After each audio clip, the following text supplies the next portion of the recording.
Welcome back to a new video friends. Today I'm going to tell about how can you change font style in Redmi 10 phone guys. You can see guys this font style guys you want to change, so guys you can change in your Redmi 10 phone guys, and today I'm going to tell about how can you change it. So before starting video friends, I want to tell you, if you're new in my channel and you are watching my video first time, so guys first of all please go and subscribe my channel, click the bell icon, then like my videos. So now let's start video. First of all open your phone setting, then guys come on wallpaper, click here. Guys click on profile option, guys font,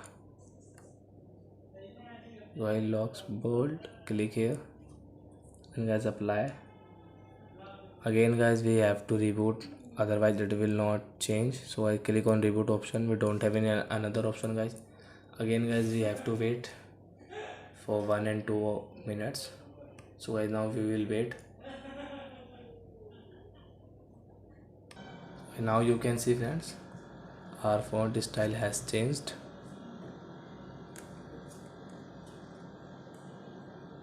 So I think friends we have understood how to change font style in Redmi 10 phone. So that's it guys, thank you for watching my video guys. Now we will meet on next video with new topic. Before guys please go and like and subscribe my channel.